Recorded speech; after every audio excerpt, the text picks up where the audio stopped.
We recognize that the Champlain Valley Unitarian Universalist Society gathers on the land of the Western Abenaki people. We respect their spiritual relationship to the land. We hope to learn from them how we can live together in peace and justice.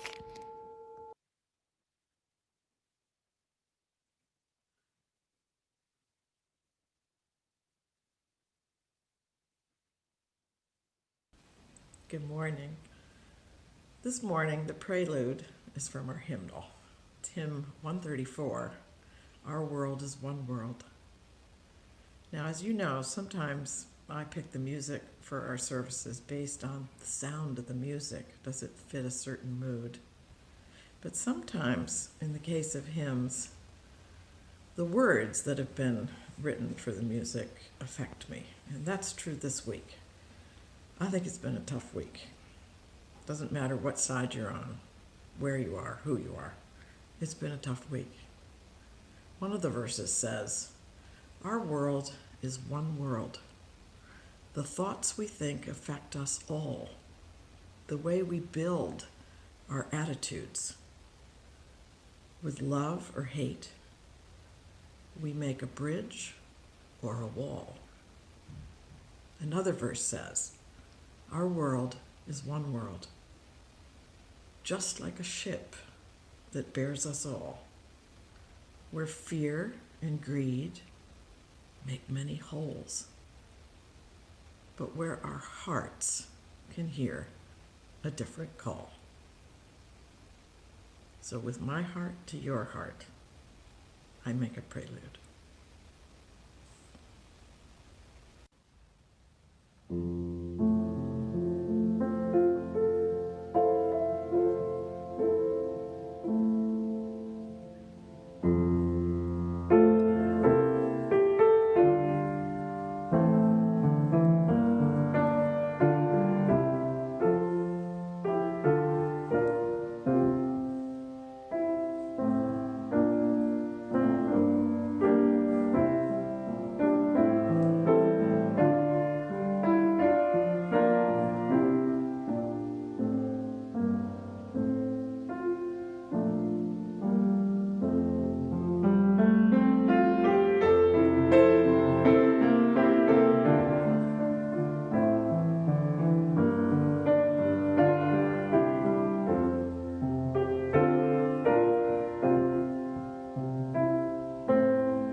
Greetings.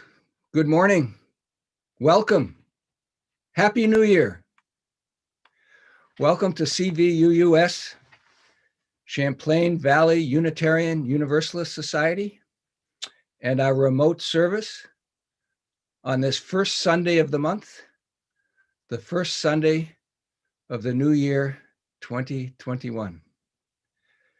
We have made it through the past year, one of such tumult and hardship. We can now view the past year with 2020 hindsight, evaluating what we have learned and enter a time, tentatively perhaps, of hopeful expectation. I'm Carl Lindholm, today's worship associate. Our service today will be led by a guest minister, Amy Zucker-Morgenstern, who will be familiar to some members of CVUS, as she did her ministerial internship here at CVUS in 1998 and 99, and was ordained here in 2000. After serving for several years with the Unitarian Universalist Church of Rutland, she became the parish minister of the Unitarian Universalist Church of Palo Alto, California. and has been in that position since 2003. She lives in San Francisco with her wife and daughter and finds online worship an exciting opportunity for her church and for our religious movement. The service theme today and the title of her sermon is Control Z, which is such a wonderful invention, she writes. The opportunity to undo something we have done and suddenly regret. What's past may be prologue to the future, but we still have the power to rewrite. What would you like to do a little differently in your own life? What shall we do differently as a country and community? I would point out that Amy is here today with us, live via Zoom. It's 7 a.m. where she is. And she will do her own service after she serves us. We are grateful, Amy, for this fairly heroic gesture on our behalf. Now, for the pathways to connection, I think today I will just urge you to read closely the weekly blast that you received on Wednesday and our monthly newsletter that came on Friday, as they are a veritable cornucopia of connection. The monthly newsletter discusses upcoming services. There are messages from Poppy, Barnaby, and Lucy and other ministry leaders. There's news of a book group starting up in January, led by Jean Terwilliger and Mike Greenwood. An adult Zoom class on prayer that Barnaby is leading. Social action updates, small ministry groups, and much more. Is information about our donee for this month, 350.org. We'll talk a little bit more about that in a few minutes. In the weekly blast, do see Alan Moore if you're interested in contributing to the monthly meal preparation for the Charter House. Also, do keep in mind there are opportunities to visit the sanctuary on Monday, Wednesday, and Saturdays in small groups, socially distanced. Email office@cvuus.org. Now, if you have a milestone or passage that you'd like to be acknowledged today, do put it in the chat space at the bottom of your screen. Also, join us for the coffee hour at the end of the service.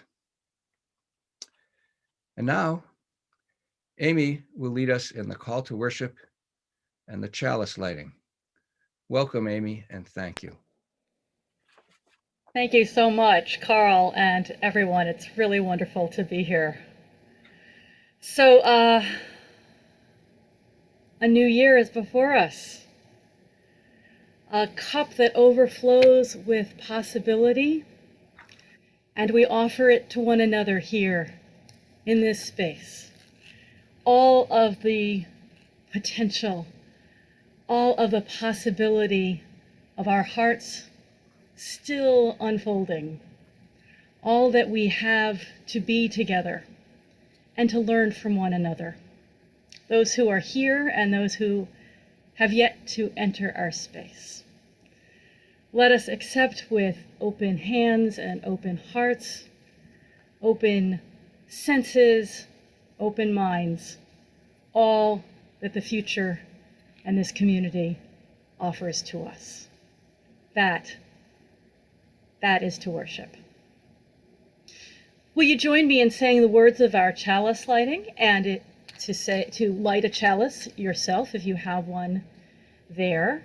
The words will appear so that we can speak them all together. They come from the Reverend Lisa Doge.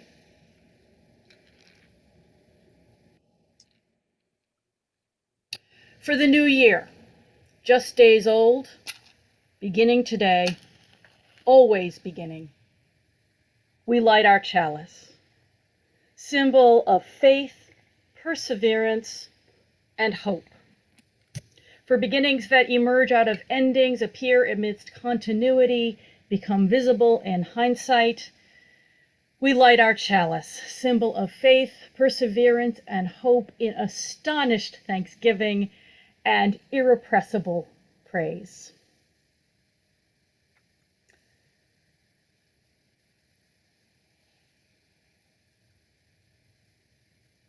Will you join me and our music director from UUCPA, the UU Church of Palo Alto, Bruce Olstad, in singing Building a New Way. Bruce is not here with us live, but he gladly shared this recording.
That piece really inspired something special from Bruce.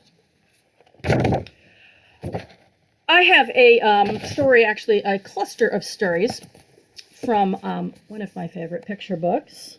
Okay, this is going to be difficult with this background, isn't it? I'm going to get rid of it. These are the stories called George and Martha. There's various books. This is the complete stories of two best friends by James Marshall. He wrote and illustrated them. And so they are very, very short stories. So I'm going to read several to you along a theme that appears often in George and Martha. The first one is called The Experiment. This is kind of the old-fashioned way, holding a book up to a screen, but George and Martha are hippos. It's really not hard to see them. Martha was in her laboratory. "What are you doing?" asked George. "I'm studying fleas," said Martha. "Cute little critters," said George. "You don't understand," said Martha. "This is serious. This is science." The next day, George noticed that Martha was scratching a lot. She looked uncomfortable. George bought Martha some special soap. After her shower, Martha felt much better. "I think I'll stop studying bees," said Martha. "Good idea," said George. "I think I'll study bees instead," said Martha. "Oh dear," said George. Story number 2. The Tightrope. One morning, when George looked out his window, he could scarcely believe his eyes. Martha was walking a tightrope. "My stars," cried George. "I could never do that." "Why not?" said Martha. "It's tons of fun." "But it's so high up," said George. "Yes," said Martha. "And it's such a long way down," said George. "That's very true," said Martha. "It would be quite a fall," said George. "I see what you mean," said Martha. Suddenly Martha felt uncomfortable. For some reason she had lost all her confidence. She began to wobble. George realized his mistake. Now he had to do some fast talking. "Of course," he said, "anyone can see you love walking the tightrope." "Oh, yes?" said Martha. "Certainly," said George, "and if you love what you do, you'll be very good at it, too." Martha's confidence was restored. "Watch this," she said. Martha did some fancy footwork on her tightrope. Story number 3. The Mirror.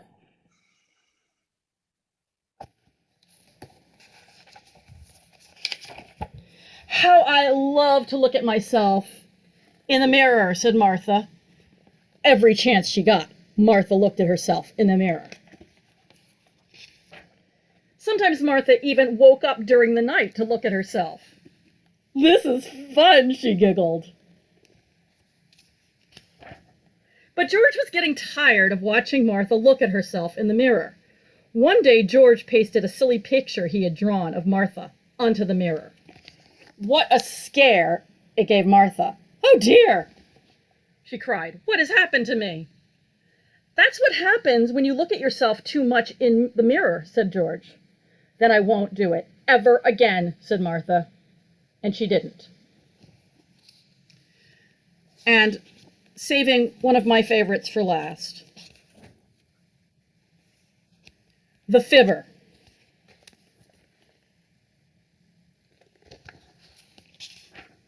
One day, George wanted to impress Martha. "I used to be a champion jumper," he said. Martha raised an eyebrow. "And," said George, "I used to be a wicked pirate." Said Martha. George tried harder. "Once I was even a famous snake charmer." "Oh, goody," said Martha. Martha went to the closet and got out Sam. "Here's a snake for you to charm." "Eek!" said George. And he cried George, and he jumped right out of his chair. "It's only a toy stuffed snake," said Martha.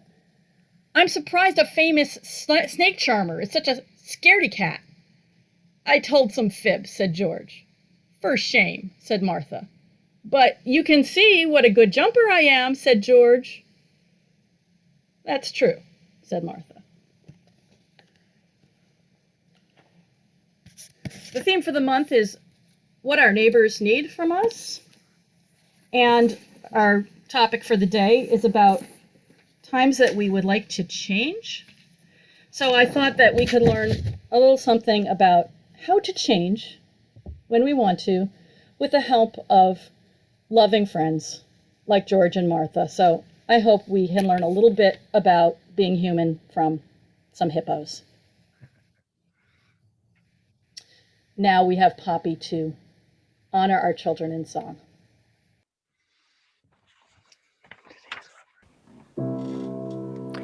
Let us open our eyes to see what is beautiful. Let us open our minds to seek what is true. Let us open our hearts to love one another. And may we walk in peace.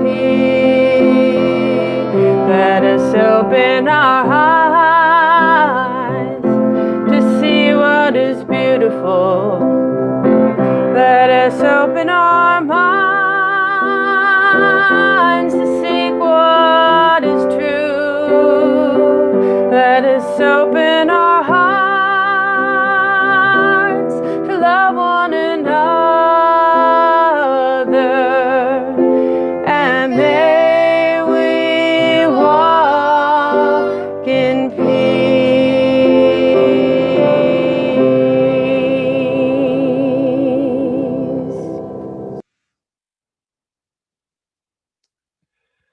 Now it's time for the offering.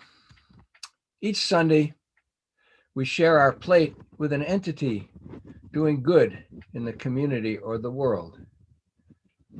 Today, Rich Wolfson will describe the donee for this month of January.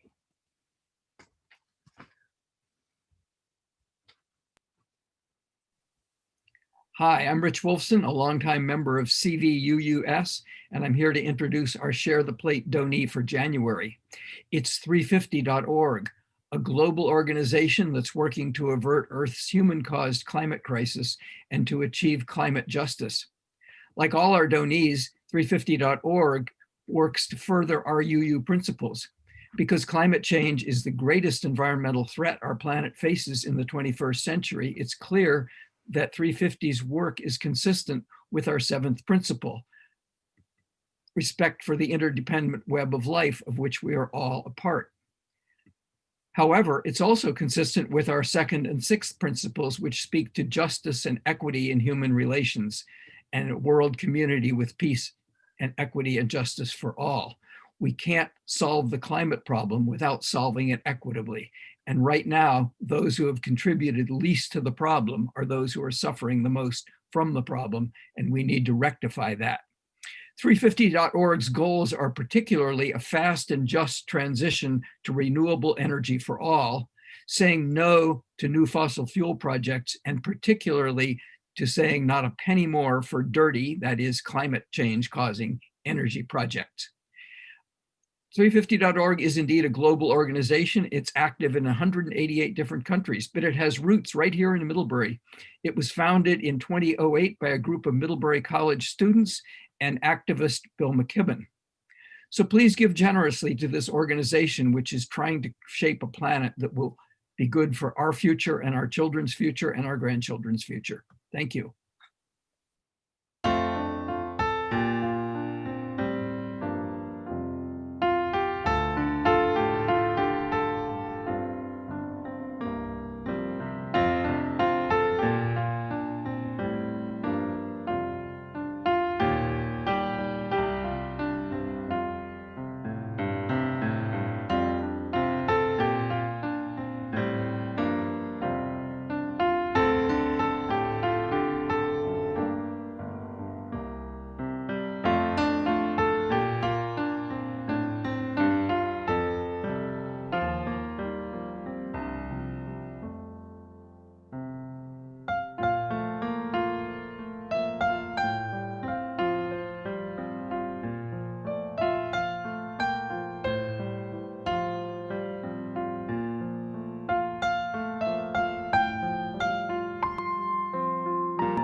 Thank you, Rich.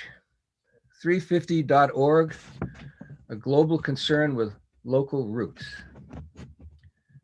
Milestones and passages. I have only one yellow card today to share with you.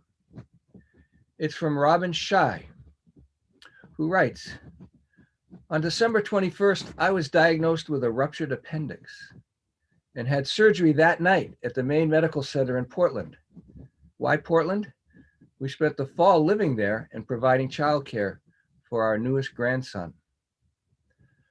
I have such gratitude for all the healthcare workers.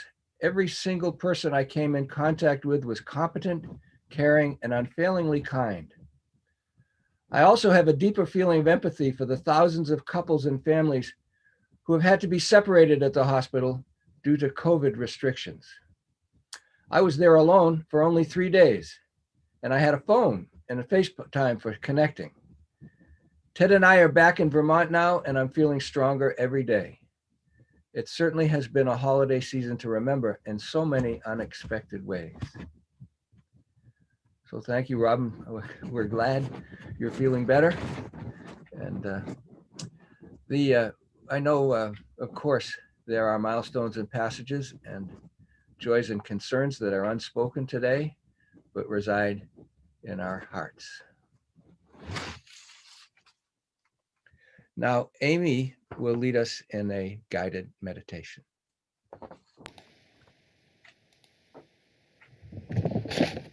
Everyone, I'd like to invite you to close your eyes if that helps you go places in imagination, and do whatever helps you just be comfortable where you are sitting or standing or lying.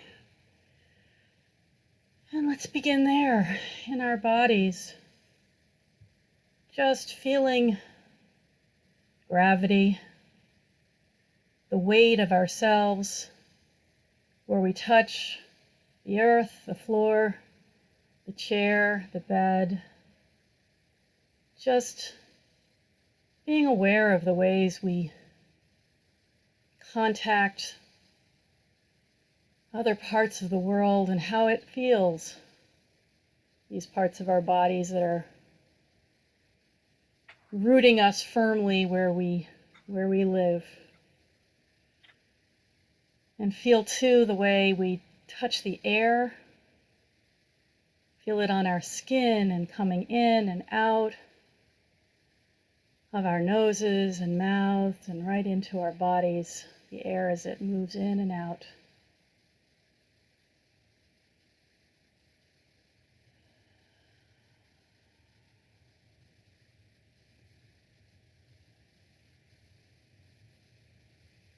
Anything that comes to your awareness about your body, this is just a time to notice it. Itches and pangs and places things are comfortable or uncomfortable. You can respond to those or just notice them as they come and go. Just what it feels like to be an embodied being here in this space, a space that we share with other bodies, those that might be right here in the room and those that are far away, but whose presence we feel.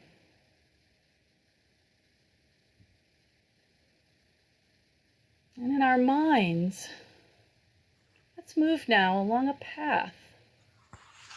I don't know what that path looks like to you. You probably know right now if you just look. What's around you? What's below you? How are you moving along this path?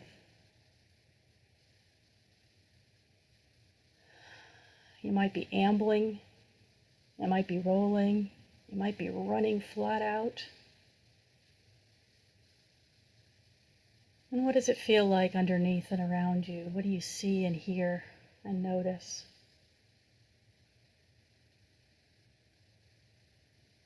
Up ahead, there might be some turnings.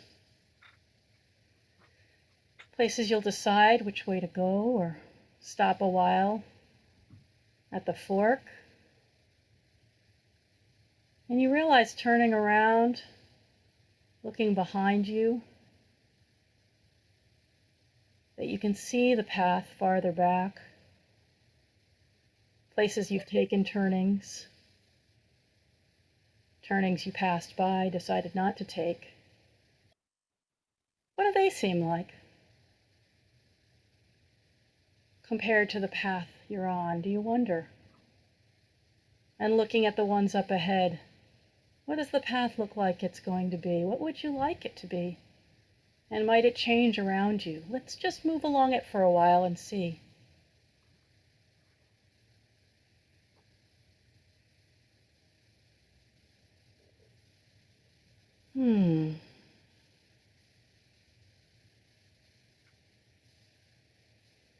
How are you feeling about those places you could turn off, or places you could have turned off or did turn off?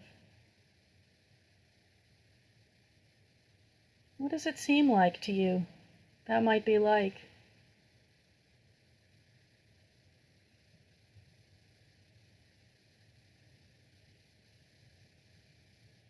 And if you're feeling any regret or curiosity or interest, maybe that tells you about a path you'd like to take next. Maybe it's one that you thought was behind you and you could turn around and make it one that's ahead of you.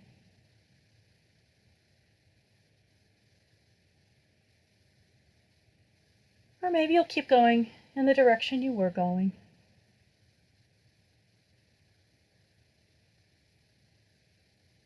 Maybe some of the paths don't look attractive at all. They give off an air of fear or dread, someplace you don't want to go, and that's okay. You don't have to. Or maybe you do see a path up ahead that you know you need to take, even though in many ways you wouldn't want to. Just notice how that feels. And see if you can feel that you're not alone on this path. We're here with you.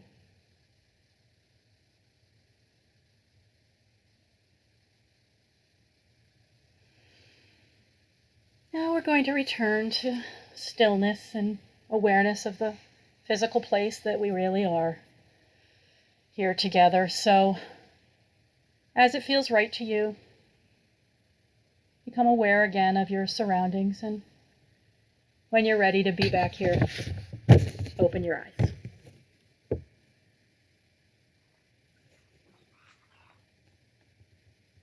And we'll hear from Kate.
Amy has selected for us today 2 readings. The first is from Changzu, chapter 13. The 10,000 things change and grow, their roots and buds, each with its distinctive form, flourishing and decaying by degree, a constant flow of change and transformation. The second reading is by Alfred Lord Tennyson, and we have left Tennyson's language as he wrote it. It's Ring Out Wild Bells. Ring out, wild bells, to the wild sky, the flying cloud, the frosty light. The year is dying in the night. Ring out, wild bells, and let him die. Ring out the old, ring in the new. Ring, happy bells, across the snow. The year is going, let him go. Ring out the false, ring in the true. Ring out the grief that saps the mind for those that here we see no more. Ring out the feud of rich and poor. Ring in redress to all mankind. Ring out a slowly dying cause and ancient forms of party strife. Ring in the nobler modes of life with sweeter manners, purer laws. Ring out the want, the care, the sin, the faithless coldness of the times. Ring out my mournful rhymes, but ring the fuller minstrel in. Ring out false pride in place and blood, the civic slander and the spite. Ring in the love of truth and right. Ring in the common love of good. Ring out old shapes of foul disease. Ring out the narrowing lust of gold. Ring out the 1,000 wars of old. Ring in the 1,000 years of peace.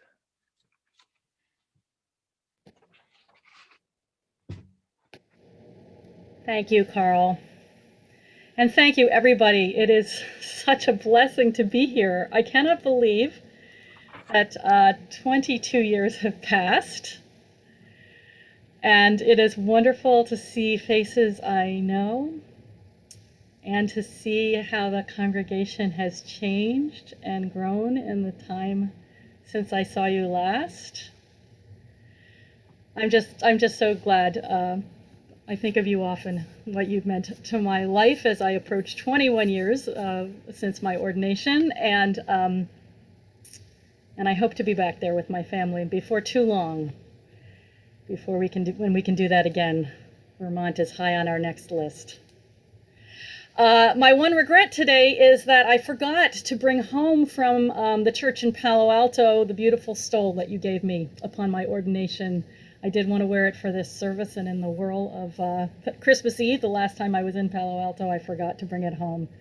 But again, I wear it often. So this is how old I am. When I was in high school, my dad got a personal computer at work for the first time.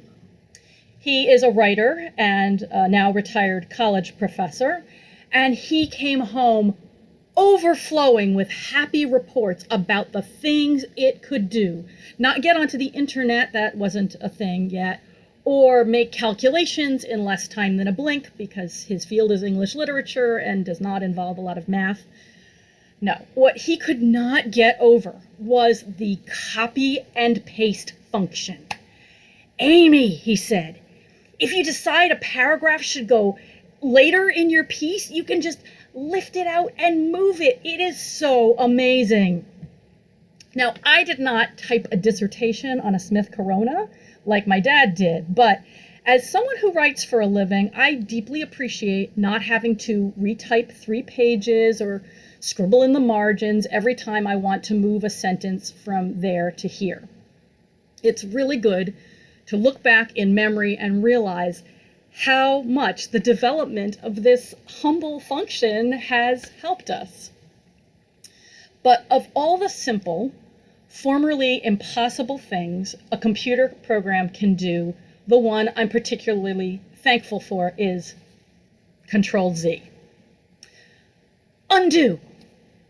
Those moments of, oops, I didn't mean to delete that.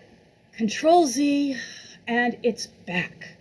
An hour's hard work has not gone down the tubes. Uh-oh, what'd I just do? Undo it. Phew. Thank God and computer programmers for Control-Z. Out of the ashes of our mistakes, they perform a miracle. They reverse time. They give us another chance. If only more of life were like that. This is what I was thinking a few weeks ago when I was pondering, what would I preach on here? And I was working on something on the computer, and I had one of those Control-Z occasions, and I thought, Oh, that is it. If only we could just push a button for all the mistakes we make, for all the regrets we have. If only, as the New Year's bells rang out, the past year passed away, and with it, disease and war and deservedly dying causes. In so many ways, life isn't like that. It just isn't. Our mistakes affect other people, other beings, not just pixels, not just our own time. And so there are things we just can't undo. We can apologize, we make amends, we try to fix the things that we wish we hadn't done or we wish hadn't happened. But we can't just push a button, well, two buttons at the same time, and return ourselves to the pristine state of before time. We know this. Between the action and the realization that we would like to withdraw it, feelings are hurt. Lives are lost sometimes. Species disappear. If only there were an undo button for life, many tragedies and losses would melt away as swiftly as words disappear and reappear on a screen. So, of course, there isn't. And when we do act as if the harm that we sometimes do to one another is easily dismissed and forgotten, we really just add to the harm. But I also think that we could undo a lot more often than we actually do. I think we don't exercise that power nearly as much as we might. We treat so many mistakes and past decisions as if they are utterly irreversible. And so we persist in them, when we could say, oops, that was a bad idea. We can't undo all the harm it has caused, but I sure would like to take a different road from this point. I would like to do things differently now. We could do that instead of accepting so much as given, as inevitable, as eternal. And we can help each other to undo the things we'd like to undo by the kind of friendship we offer. Offering each other gently and with humor and empathy, because we've all been there, the opportunities to reassess and change when we choose to, the way that George and Martha do for each other. You know, we are some of the most powerful people, not only on this planet, but who have ever lived on this planet. I don't make assumptions about your circumstances. I know some of us here are struggling for our lives, worried about where the rent check will come from, terrified for a family member, terrified of a family member. I know it's not all roses. However, on the whole, as a community, we have tremendous power. We have wealth, social status, access to health care and education and good jobs.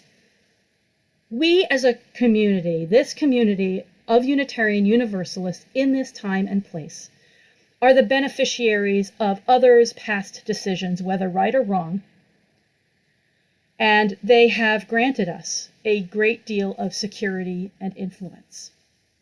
And yet, we often feel so helpless to affect our world.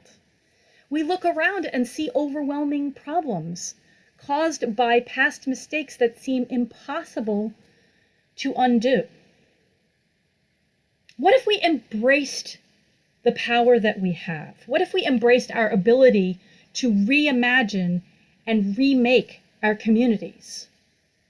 What if we began, at least in imagination, with an empty screen and said, we can make our nation, our schools, our workplaces, our towns, our communities, what we want them to be? Okay, it's early, especially, as Carl said, for me, here on the West Coast, although you're wonderful to wake up to. Let's start smaller. What is a direction that you have been heading that feels a little off to you?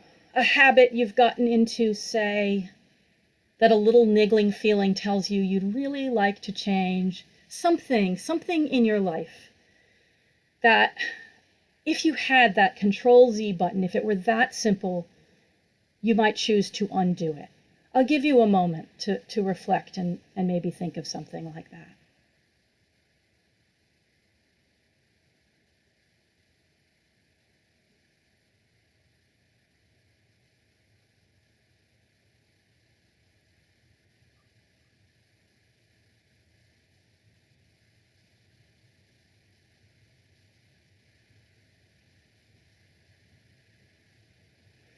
Now, some of you thought of something that you thought, oh, this is simple. I have a plan already. I'm going to make a change.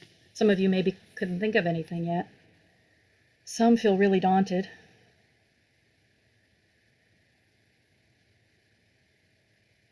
It's worth spending some time thinking, and we'll think together right now. Could you hit Control-Z on that habit or that direction you're heading? Is it important enough to you? Remember, if you fall into it again, the Control-Z buttons are here. There's a lot of reasons that this might seem daunting. I think one of the reasons that we don't change direction, even when we have an inkling that we'd like to, is something called the sunk cost fallacy. You may know what this is. It's the fact that we as individuals or organizations are more likely to continue on a path we're on or on a project we're undertaking if we have already invested a lot of effort or a lot of money or a lot of time, a lot of ourselves into it.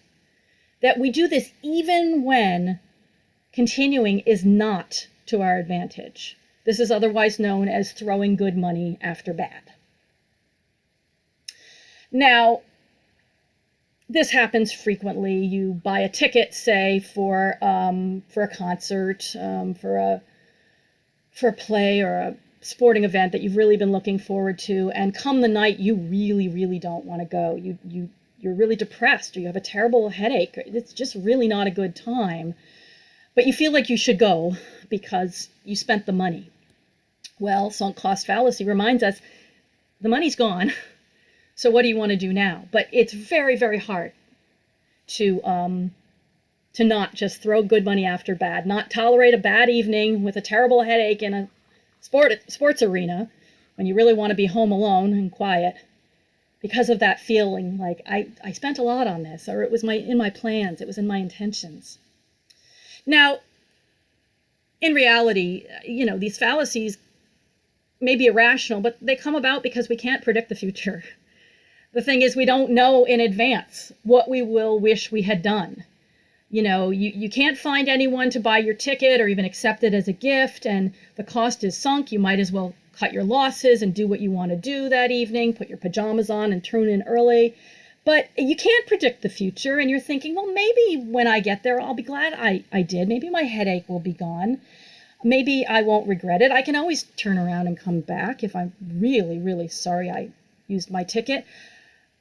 We can't assess in advance always how we're going to feel. But our own commitment to costs that are sunk and will never be recouped makes it particularly difficult to just act on what we consider in this moment is what matters to us most.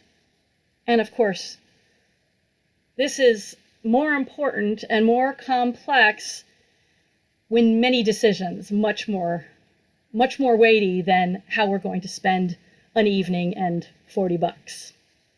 For example, decisions on whether to stay in a relationship where you're struggling, or whether to stay in a job that's steady but soul-numbing, or a job that's really invigorating but isn't paying you well enough to stay out of debt. whether to change a big direction of your life, like whether to have children or whether to pursue a new career. These are really difficult decisions to make in the first place, and then especially to unmake. To say, gee, I think I've sunk enough into this relationship or this job, and I'm not going to get that back. So what do I want to do from here? The sunk cost fallacy pulls on us really hard when the stakes are high. I've said once before from another pulpit that I think most of us tend to either stay too long or quit too early. Maybe we're temperamentally the type that stays or goes. And it's good to just know what our own tendencies are. But let's focus for the moment, regardless of our own temperament, on the things that we really could and should undo. Namely, those in which no one, least of all ourselves, is particularly benefiting from our current course. When I look around the world, I think the most devastating example of the sunk cost fallacy might be war. You may have heard this very grim quote as well. No one wants their child to be the last one to die for a mistake. There's only one way to ensure that no one is the last soldier to die in war, and that's to have people go on dying in that war. Or another way to put that is, it's better to be the last one to die for what may be deemed a mistake than for another 1,000 to die after you, or even another 100, or even 1. But that sense of what it would cost us to admit that this course has been wrong and that we don't want to be on it anymore, that can make us do even more damage. In a tangential but related issue, each time there's a mass shooting, there are some who want to talk about gun violence. Now, let's talk about now about what we should do. And there are others who say it's not a good moment. Feelings are running high. We're politicizing the shock and grief of this tragedy. This isn't the time, some say. My friend Brian Sargent wisely turns this around. The time to talk about gun policy isn't after the last mass shooting, it's before the next one. The rest of history, our personal history, our national, our global history, is still before us. The question is, how do we want it to go? The essential ingredient to getting out of the sunk cost fallacy trap is to recognize when costs are sunk, when what's done is done, and we can only move forward from here. Those costs, those years spent doing something we wish we hadn't done, those lives lost, they're gone. Now what do we want to do? What do we want the future to be? Life isn't always as simple as Control-Z. Usually we leave behind more than the trace of pixels on a screen. But often it really is mostly our time and effort that we'll lose, and maybe our pride. Do we say, oh geez, I typed that whole word and I hate to undo it? No! We click Control-Z and we're glad that modern computer processing makes it so easy to begin afresh. Could we bring that spirit into our more weighty decisions? I think another reason we have trouble with those weighty decisions is that it's hard to remember that the past is the past, and we only have this point forward. And yes, we are shaped by the past, always, and in ways we don't even know. But certain attitudes make us more than shaped there. They keep us stuck there. You know, we're described as a can-do culture, we US Americans. But in some ways, we're so defeatist. What we have done, we must always do. It's just the way things are. This is why it's good to be in the company of younger people if you're my age. I have a 14-year-old, almost 14-year-old now, if you can believe it. And it's great to be with her because she's a reminder. Always, she looks around at things that are new to her and she says, why do we do it that way? It's really important to keep that spirit. Why do we do it that way? So often the answer is only because we do it that way. Because it's a mistake that we made long ago, or it's something that wasn't a mistake at the time, but it would be a mistake to continue it. We need to look at it with those attitudes. We don't have to be like this anymore. We can rewrite even the story, not of what happened, that would be madness, but of how we interpret it and how we grow from it. I think nationally, as we look at our national policies that are so broken, our difficulty in righting wrongs is often that we won't admit that they are wrongs. We find it so hard to say that was a mistake. We have the power to undo it, not to erase all the harm it's done. Our racism, our misogyny, our terrible economic inequalities, our broken education and healthcare approaches. We could change those. We can't erase all the harm that they did, but we don't have to make them this way anymore if we'll just accept that we have the power to change them. What if people had felt about the decisions that brought us where we are today, the good ones?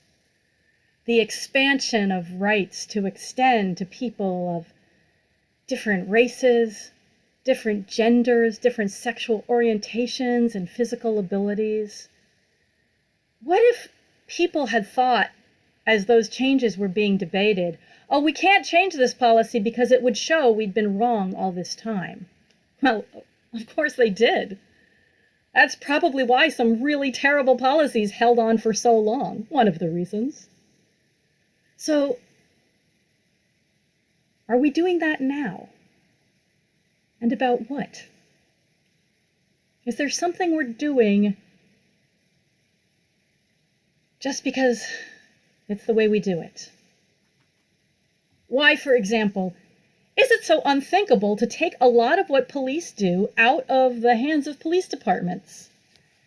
We can argue about whether defund the police is a useful slogan or not, but ask any police officer and they will tell you things that they have to do that they don't feel are quite exactly in their job descriptions. They've just ended up on their plates, even though they're not trained for them, they're not the right role.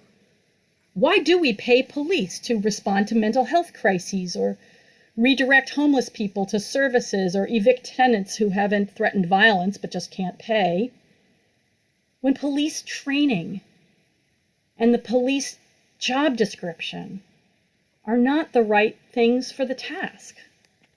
When putting them in the hands of police begs to make them into matters of crime and danger, whereas social workers or public health professionals or mediators or educators are the natural people for the job. Couldn't we undo the decisions that brought us to this place? Well, we can't erase the damage that we've done as we bumbled along trying to figure out this complicated stuff about being human and organizing our society. There's no magic button, there's no computer program to fix it, but this is certain. If we are to have a better future, the best possible thing we can do right now is to be honest about where we are and what we've done. This is what we need from our neighbors, and what our neighbors need from us. A willingness not to be bound by past errors, our own or others, but to embrace the vast possibilities of the future, to look forward with hope and move into the future with better intentions, instead of just accepting that the way things are is the way they have to be. We have made so many wry jokes in the past week or two about the passing of 2020. The year is dying. Let him die, we have said. Happy to see the back of a bad year. Whether 2021 and future years will be different and how much different depends, of course, not on the turning of the clock and the calendar. It depends largely on us. We are the ones that we have been waiting for, as June Jordan wrote. We and people just like us created the world we live in. We can create a new one. Starting small, thinking big, starting now. So may it be.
Will you join me in saying the words that we say in Palo Alto whenever we close our service, words of blessing and intention that will appear on your screen.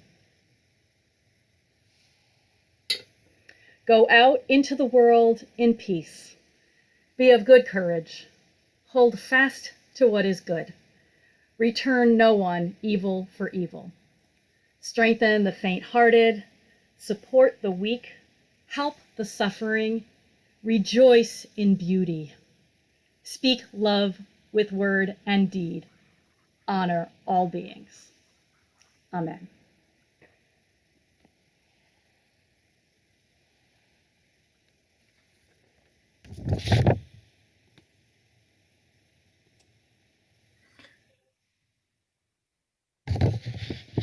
No, I think Carl wants to Yes. say something about Okay, I was waiting for the Postlude. Yeah. the knot. Okay. And Our I didn't show Postlude. it. Yes. Well, thank you so much, Amy, for those thoughtful and inspiring words. Also, thank you to Rich Wolfson. Thank you to Margie Young and Richard Hopkins, who are tech experts. Our Postlude is an original composition by Chuck Miller. Chuck, who is our brilliant accompanist, along with the equally brilliant Kate Gridley, is on his way or is in Florida. He's gone off to Florida for 3 months before he rejoins us again in April. The Postlude is Chuck's New Year's gift to us, this original composition, which he titles New Year's 2021.